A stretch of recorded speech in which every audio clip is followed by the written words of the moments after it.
Hey guys, Otodil here, and today I'm with the Mobula 7 and I want to do a special video. I want to do probably the most accessible newbie guide to how to fly the Mobula 7. And you know what? I'm not even going to get you to plug this into your computer. I'm just going to tell you how I could actually fly this guy just by using a remote control, the Mobula 7 itself, and start flying FPV. So I'm gonna do the most rundown, simple review I can do of the Mobula 7 because I'm also just starting up, and I've been flying acro actually with a different drone from Ishin, the QX65, and this is basically my upgrade as it is a brushless motor-based quadcopter. And as you can see here on the table, I have tons of equipment I actually had to use in order to get it flying. And today, if you'll follow my guidelines during this video, you'll be able to do the same without going into a crash course for a couple of months on how to fly FPV. So let's begin.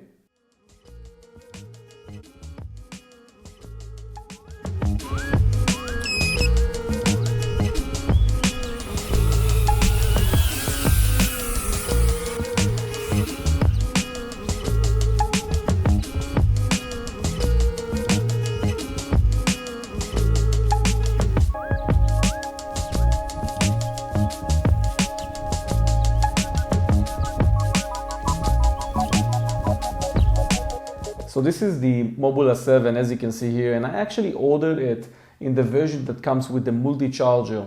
It's a bit more complex to order it in this version because I'm going to talk about all the different things that you need to know as a newbie going and buying the Mobula 7. As buying it with the multi-charger, for example, you don't get the battery you will need to actually plug in power to this charger. It has its features. I mean, you can still charge up 6 batteries, but there's no way you could power this thing without knowing how to actually connect a battery to it. So I'll show you the different options you have and what you actually need to buy in order to get the Mobula 7 and start flying within 1 hour or less. So I'm going to do a quick unboxing of this Mobula 7. Basically on this version, like I mentioned, you'll get the multi-charger, but you can also get the version that comes with the single battery charger, and that's going to be better for you as a beginner. You can also order the single battery charger and get this version and basically buy separately the single battery charger so you can start flying right away with it and eventually learn how to use this multi-charger, because to use it you'll have to use and get this kind of battery that has an XT60 type plug. That's the way you basically put power into this. You want to use this battery because you want to make it a portable charger, and that's what this battery is going to enable you. If you're also getting this battery, you also need to get the charger for the XT60 battery. Whatever current you're gonna have on that one, you're gonna have to charge it up. So that's one example of a charger I've been using. But I'm also gonna put a list for you in the description of this video below of everything you literally have to get starting to fly the Mobula 7. But I recommend, just if you don't want to mess with anything in terms of charging, just get the single charger, single battery charger, charge up your batteries slowly and start flying.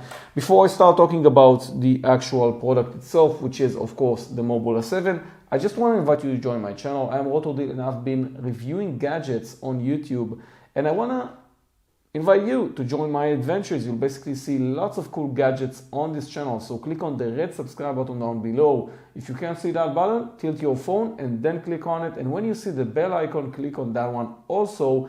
I'm going to do some cool giveaways soon, and I also want you to participate in those. So I hope you actually clicked on that button.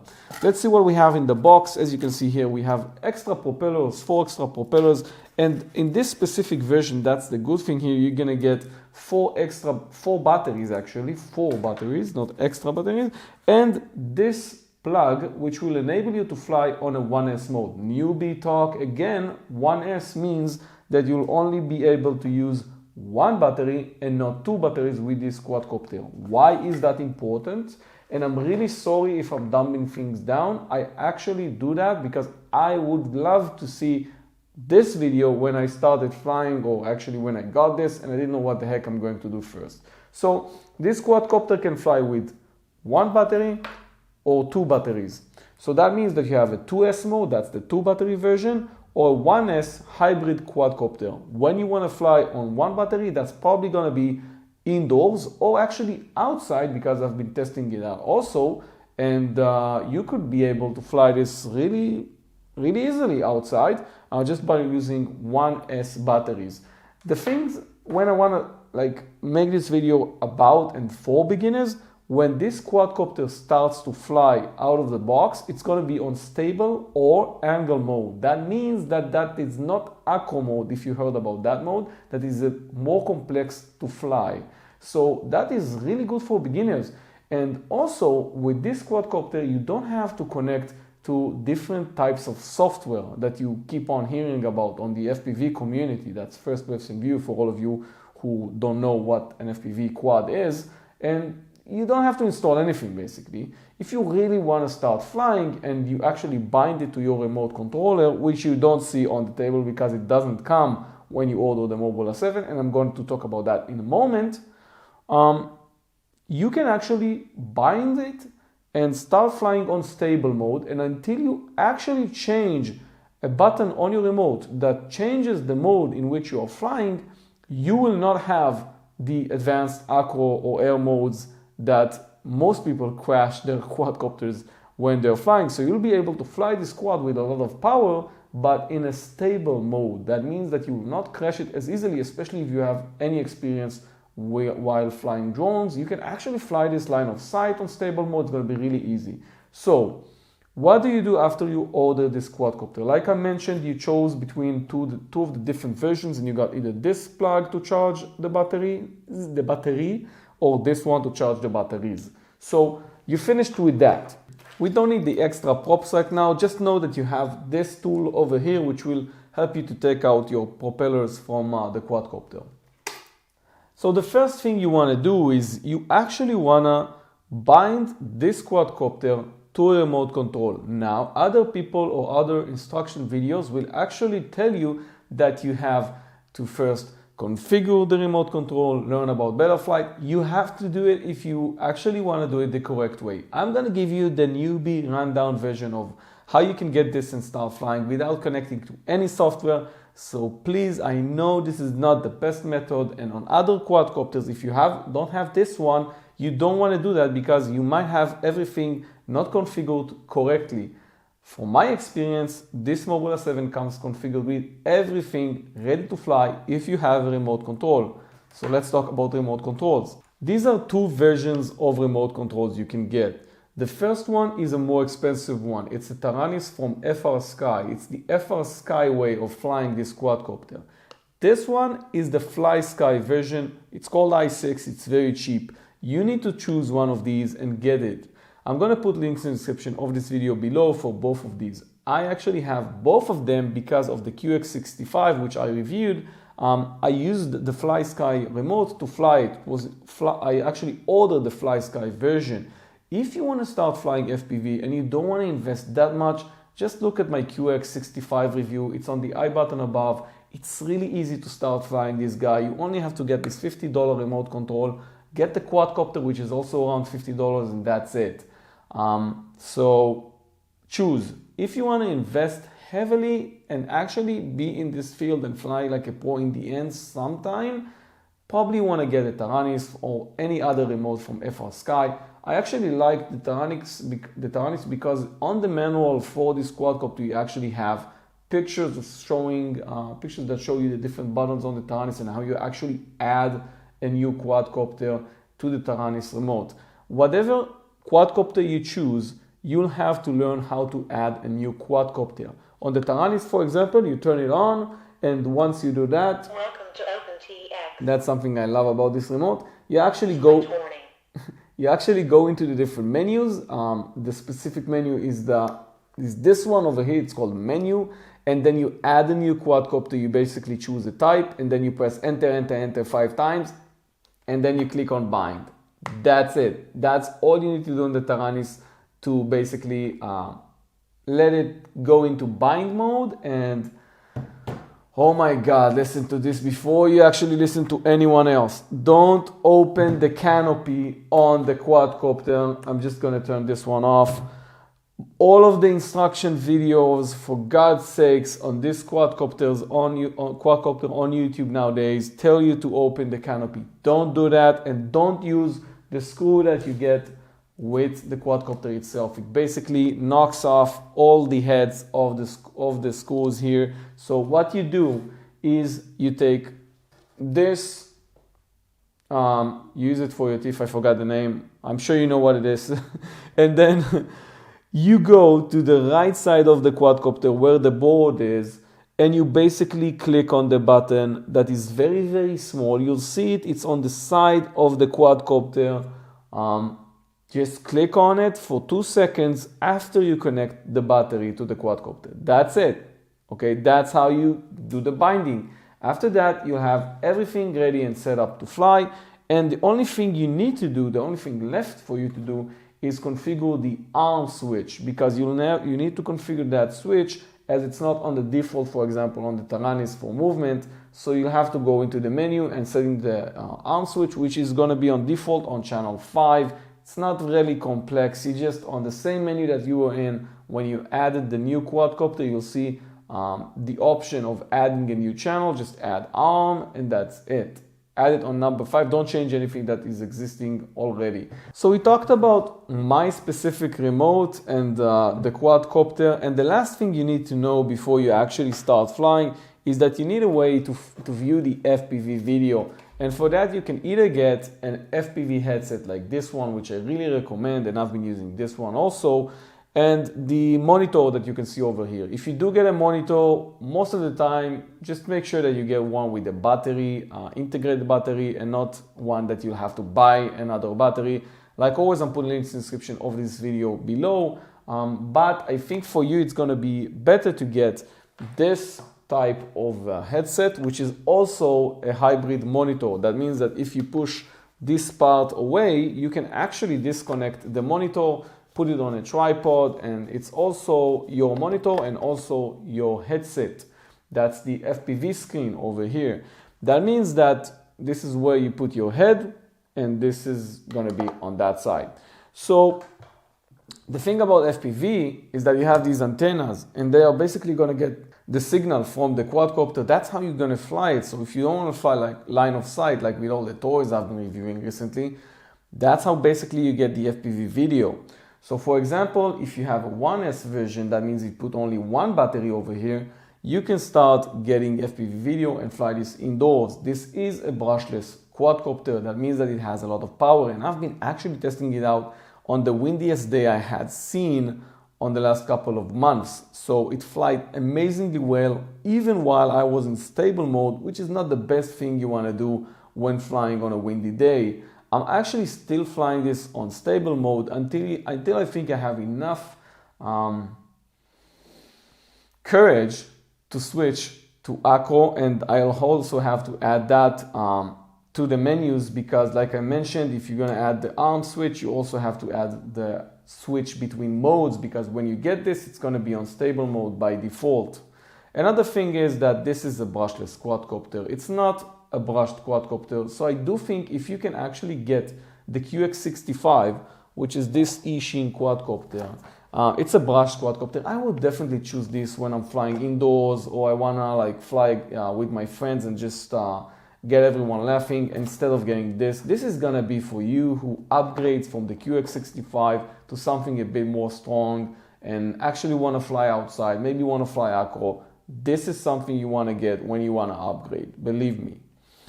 Let's talk about the different bullshit, or actually it's not bullshit, the different things you can fall into when buying this. First of all, don't be scared that you have to mess with software and drivers. You might want to do that, but you can also start flying like I'm flying on stable mode. Just get everything you need, get a remote control, get the quad, get an FPV headset, that's it, start flying. Only bind the quadcopter, set an arm switch, and that's it. You can start flying, you'll feel the power, you'll enjoy it, and you know what? You'll have enough more courage right now to start learning the software and maybe tune up things. That's what I'm gonna do, but only after I really get familiar with the squad and after flying it for a while on stable mode. That's not because I'm afraid of flying acro.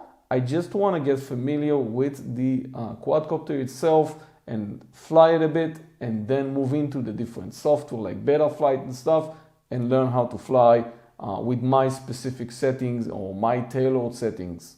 So as this is a brushless quadcopter, you'll see that basically on any brushless quadcopter you have a function, it's called DSC, or actually you have on the board 4 different boards, small boards that control the motors. They are called DSCs. So we have those. It's a 4-in-1 model that's over here on top of the quadcopter, and that basically controls all the motors that you have here. These are brushless motors. That's not something that exists on a brushed motor-based quad like the QX65. And that's basically very good for you because you still get the power of a brushless quadcopter, and you don't have to buy a huge brushless racing quadcopter like until now you would want to do when you want to fly aqua outside.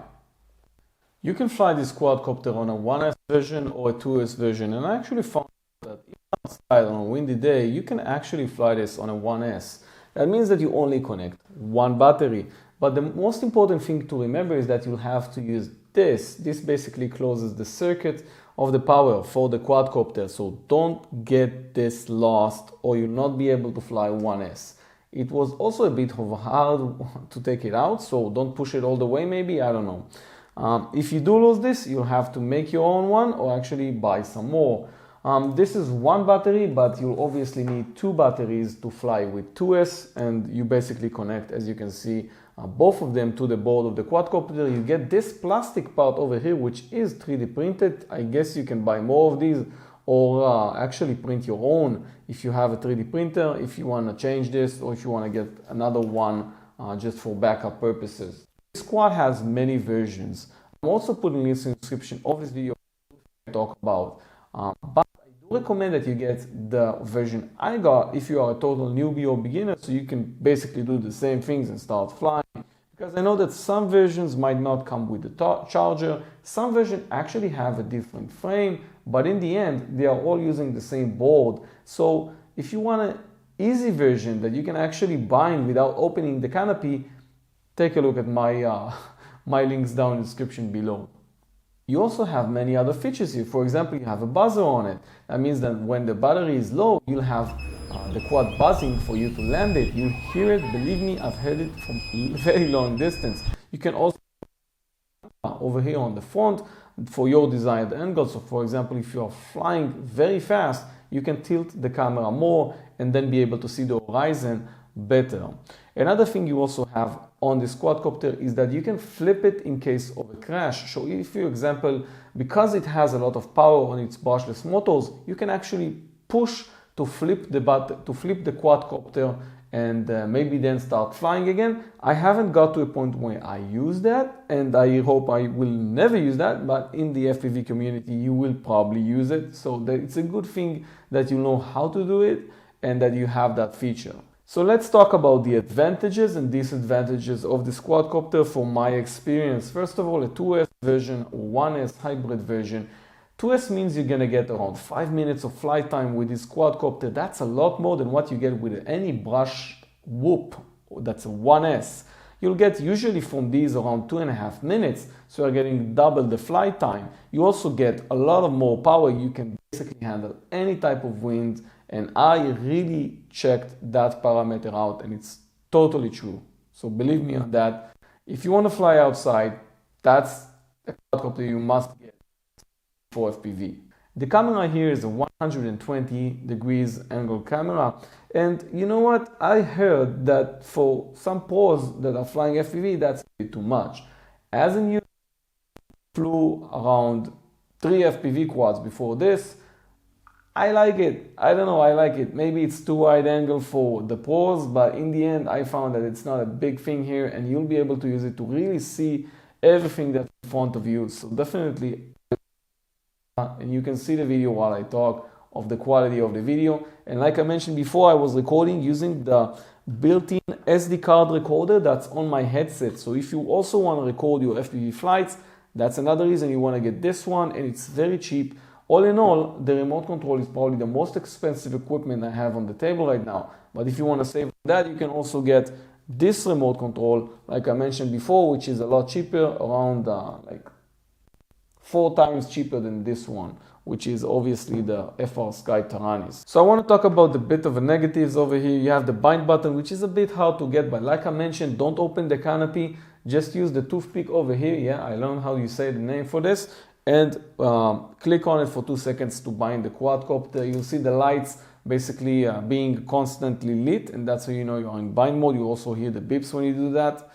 And you need another battery to charge the batteries for the quadcopter if you get this version. So that's a huge thing here, because most of the other reviews don't tell you that that's how you basically have to use to charge up this thing, because you don't get the plug you need, this AC plug over here to give it power from AC. I'm gonna get that in the end, but for now I had this one in my house so I could actually start using and start flying. If you want to start flying right away, you can also order on a different order this charger and get this version anyway, and then you'll be able to start right away with this, and in the end move and switch to this one after you order a battery or a AC plug or whatever you need to get this thing charging. That the USB plug over here is a USB output, not input, so you can't use USB from what I know to charge this up. And that's it. You need to learn, guys. You really need to learn, and you start by learning your remote, and after you learn your remote, you move on, you learn how to actually connect this to your computer, because the reason is most of the FPV guides that you have on YouTube nowadays are too complex for most of us, is because they really go into the software right away. They don't let you fly right away. And you know what? We got this, we want to fly right away. Especially if you have experience with toy quadcopters and you want to move on to something that gives you FPV abilities. So when I'm talking about learning, I actually want you to start, and the first thing you'll probably want to do is connect this to your computer, and you have the connection plug over here, the micro USB, and everyone has a micro USB cable obviously laying around the house. After you connect this, you'll be able to use a software that's called Betaflight, for example, and using the remote, you'll be able to see what your actions do on the quadcopter. You'll be able to change things. For example, in my case, I thought that I actually want a bit the throttle to be a bit more responsive than the default throttle on this. So that's something I'm going to change eventually after I go into Betaflight. And don't go into the flashing firmware stuff yet. Start flying right away. Learn to love your quadcopter by flying it, and then learn how to connect it to your computer.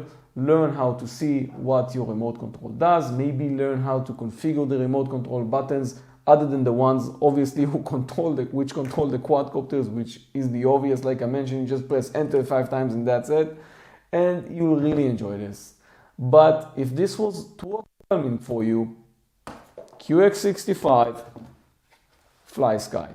Both of these, watch my review on the I button above, and forget about everything you saw in this video. If not, this is a huge thing for you, and maybe you want to start with that one and eventually upgrade like I did to these amazing set of FPV experience that you can see now on the table. I hope you enjoyed this video. If you didn't subscribe already, click on this button over here, links in the description below to everything you saw on this video, and 2 videos over here for you to watch. And this one over here is the actual review for the QX65, which I hope you'll go now and watch it and then decide between whichever quad you want to buy. I was Rototil. Thank you very much for watching. Bye bye.